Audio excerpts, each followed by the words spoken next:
Shri A P Anilkumar, ബഹുമാനപ്പെട്ട വനം വന്യജീവി വകുപ്പ് മന്ത്രി. സർ,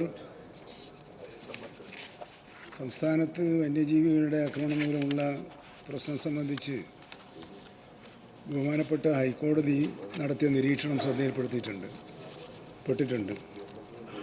അത് മൗലികാവകാശങ്ങളുടെ ലംഘനമാണെന്നാണ് നിരീക്ഷണം. ഈ നിരീക്ഷണത്തെ തുടർന്ന് ഈ സംസ്ഥാന സർക്കാർ വനം വകുപ്പ് പ്രത്യേകിച്ചും ഉന്നതതല ഉദ്യോഗസ്ഥന്മാരുടെ യോഗം ചേരുകയും അതിൽ ഒരു കർമ്മപരിപാടി തയ്യാറാക്കുകയും ആ കർമ്മപരിപാടി ബഹുമാനപ്പെട്ട മുഖ്യമന്ത്രി വിളിച്ചു ചേർത്ത വിപുലമായ യോഗത്തിൽ ചർച്ച ചെയ്യുകയും ഒരു 10-ഇന പരിപാടി ആവിഷ്കരിച്ച് നടപ്പിലാക്കാൻ തീരുമാനിക്കുകയും ചെയ്തിട്ടുണ്ട്. അതിൻ്റെ വിശദാംശങ്ങൾ കുറേ അധികമുള്ളതുകൊണ്ട് ഞാനത് മേശപ്പുറത്ത് വെക്കുകയാണ്. Shri A P Anilkumar. Sir, എൻ്റെ നിയോജകമണ്ഡലത്തിലെ മമ്പാട് പഞ്ചായത്തിലെ എളമ്പുഴ നടുവക്കാട് ഭാഗങ്ങളിൽ ഇന്നലെ രാവിലെ പുലി ഇറങ്ങുകയും സർ ഒരു ബൈക്ക് യാത്രികനെ കയറി ആക്രമിക്കുകയും ചെയ്തു.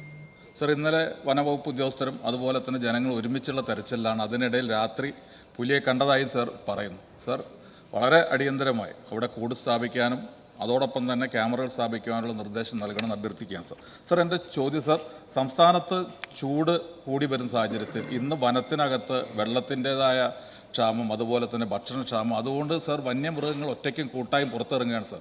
ഏപ്രിൽ മെയ് മാസങ്ങളിൽ ഇത് കൂടി വരുമെന്ന് പറയുന്നത്. ഈ ഒരു പ്രത്യേക സാഹചര്യത്തെ നേരിടുന്നതിന് വേണ്ടി വനം വകുപ്പ് എന്തെങ്കിലും പ്രത്യേക കർമ്മ പരിപാടികൾ ആവിഷ്കരിച്ചിട്ടുണ്ടോ? മിനിസ്റ്റർ. സർ, ഇത് രണ്ട് ചോദ്യമാണ്. എന്നാലും അടിയന്തര പ്രാധാന്യമുള്ള മിനിസ്റ്റർ അദ്ദേഹം കൺസെന്റ് എടുത്തിരുന്നു റേസ് ചെയ്യാൻ അനുവാദം. അതെ, അതുകൊണ്ട് അടിയന്തര പ്രാധാന്യമുള്ള പ്രശ്നമായതുകൊണ്ട് ഞാൻ അതിന് വളരെ ശ്രദ്ധാപൂർവം കേട്ടുവെന്നാണ് ഞാൻ പറഞ്ഞത്. അപ്പോൾ അതിൻ്റെ ഭാഗമായി മമ്പാടുണ്ടായിട്ടുള്ള പ്രശ്നത്തിൽ കൂടുവെച്ച് പുലിയെ പിടിക്കുന്നുള്ള പ്രശ്നങ്ങൾക്കുള്ള ഉത്തരവ് ഇതിനകം തന്നെ നൽകി കഴിഞ്ഞിട്ടുണ്ട്. പക്ഷേ അങ്ങ് സൂചിപ്പിച്ച ഒരു പ്രധാനപ്പെട്ട കാര്യം നമ്മൾ ശ്രദ്ധിക്കേണ്ടത്, ജനങ്ങളും ഉദ്യോഗസ്ഥന്മാരും സഹകരിച്ചുകൊണ്ട് പ്രവർത്തിക്കുന്നതിൻ്റെ ഗുണമാണ് അവിടെ ഉണ്ടായത്. നാളുകളിൽ ആ മാതൃകകൾ എല്ലാവരും തുടരണം എന്നാണ്. രണ്ടാമത്തത്, വന്യമൃഗങ്ങൾക്ക് ഈ വേനൽ ചൂട് വർദ്ധിക്കുന്ന മുറക്ക് വനത്തിനകത്ത് ആവാസ വ്യവസ്ഥയ്ക്ക് മാറ്റമുണ്ടാവുകയും അതിൻ്റെ ഫലമായി വന്യജീവികൾ നാട്ടിലേക്ക് ഇറങ്ങി വരുന്നത് തടയാൻ സ്വീകരിച്ച നടപടിയാണ്. അവർക്ക് ഭക്ഷണവും വെള്ളവും ഉറപ്പുവരുത്തുന്നതിന് വേണ്ടി ഞാൻ നേരത്തെ പറഞ്ഞ 10-ന പരിപാടിയിൽ mission food fodder and water എന്നൊരു പരിപാടി ആവിഷ്കരിച്ചിട്ടുണ്ട്. കുളങ്ങൾ കുഴിക്കാനും തടയണകൾ പണിയാനും വയലുകളിൽ ജലശേഖരം ഉറപ്പുവരുത്തുന്നതിനുള്ളൊരു പദ്ധതിയാണ് ആവിഷ്കരിച്ച് നടപ്പിലാക്കിയിട്ടുള്ളത്.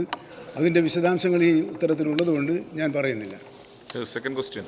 സർ, കേരള തിരുവനന്തപുരം മുതൽ കാസർഗോഡ് വരെ നമുക്ക് മലയോര മേഖലയുണ്ട് സർ.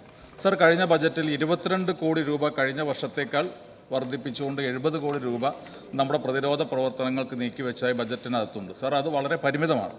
സർ, ഈ പരിമിതമാണെങ്കിൽ പോലും സർ, എൻ്റെ ചോദ്യം പ്രത്യേക പ്രയോറിറ്റി ഈ ഫണ്ട് ഉപയോഗിച്ചുകൊണ്ട് ആദിവാസികൾ താമസിക്കുന്ന, പ്രത്യേകിച്ച് വനമേഖലയ്ക്കകത്ത് ആദിവാസികൾ താമസിക്കുന്ന ആദിവാസി കോളനികളിൽ പ്രത്യേകം പ്രതിരോധം, പ്രത്യേകിച്ച് ഡ്രഡ്ജിങ് ആയാലും ഫെൻസിങ് ആയാലും ഒക്കെ നൽകുന്നതിന് ഈ ഗവൺമെൻറ് മുൻഗണന നൽകുമോ എന്നുള്ളതാണ്. മിനിസ്റ്റർ. തീർച്ചയായും ബഹുമാനപ്പെട്ട മെമ്പർ പറഞ്ഞതുപോലെ നമ്മൾ ആദിവാസി മേഖലയിലാണ് ഈ പ്രശ്നങ്ങൾ കുറേ ശ്രദ്ധാപൂർവം പ്രവർത്തിക്കേണ്ടത്.